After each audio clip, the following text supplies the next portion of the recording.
Hi guys, Ate Kate here and welcome to another daily devotion, and it's our day 68.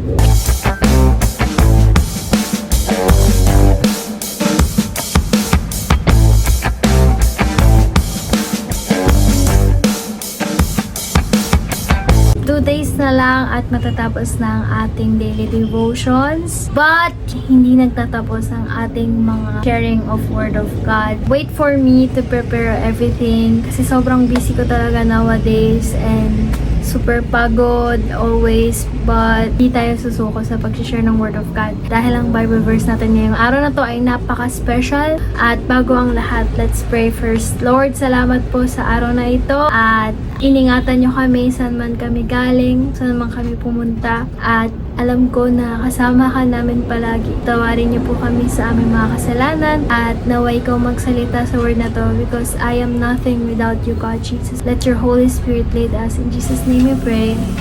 Amen. Our Bible verse for today is Luke chapter 15 verse 7. I say unto you that likewise joy shall be in heaven over one sinner that repented more than over 99 just persons which need no repentance. In this Bible verse, Jesus talked about the lost sheep, kung saan iniwan ng Panginoon yung 99 sheep para lang sa isang sheep na nawawala. Sabi niya, sobrang ikinakatuwa ng langit na merong isang kaluluwa na nagrepent para sa Panginoon kesa sa mga matutuwid na hindi kailangan ng pagsisisi. I'm kinda imagining what is happening in this text where how does the angels rejoice? Or sobrang tuwang-tuwa siguro nila na higit pa sa nanalo sa lot, milyon-milyon o mas higit pa sa inaakala natin. Sobrang daming mga anghel ang nagpupuri sa Panginoon kapag merong isa lang na nagrepent at tumanggap sa Panginoon.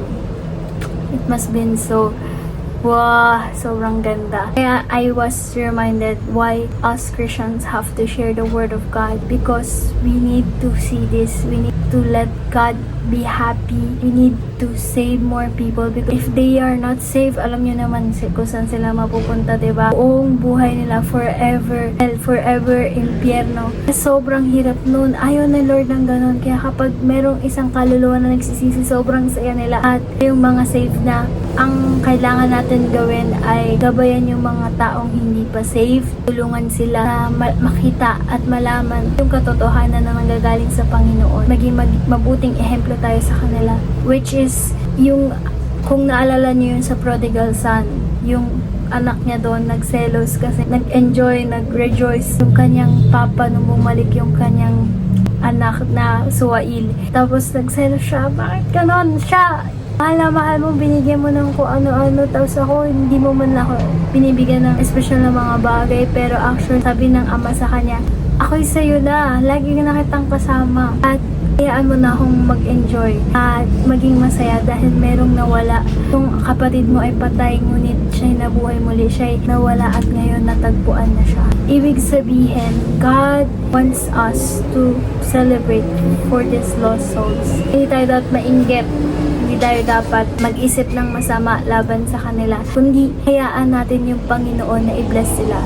Kasi hindi porket binless ni Lord yung ibang tao, hindi ka na-bless. Ibig sabihin, lahat tayo may blessing sa bawat tamang panahon natin.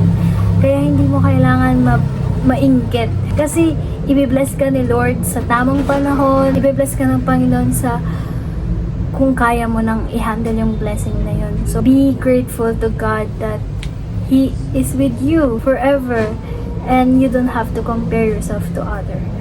Sa mga lost souls, this is the time to love the Lord. This is the time to seek the Lord. This is the time that you will accept the Lord with all of your heart, soul, and mind, and God already forgave you. Pinapatawad ka na ng ating Panginoon at ang Panginoon ay mahal na mahal ka. At ang Panginoon ay handang tanggapin ka at hanapin ka kahit na nawawala ka. Siya'y nandyan para iakay ka sa kanyang mga balikat at sabihin na sa buong mundo na, andito na yung anak ko at tinatanggap ko siya ng buong buo. Lang guys, God bless. I pray na marami kayo natutunan ngayong gabi nito. Thank you so much for always watching our daily devotions. If you're just new here, subscribe, like, share, and comment. God bless and Ate Kate out.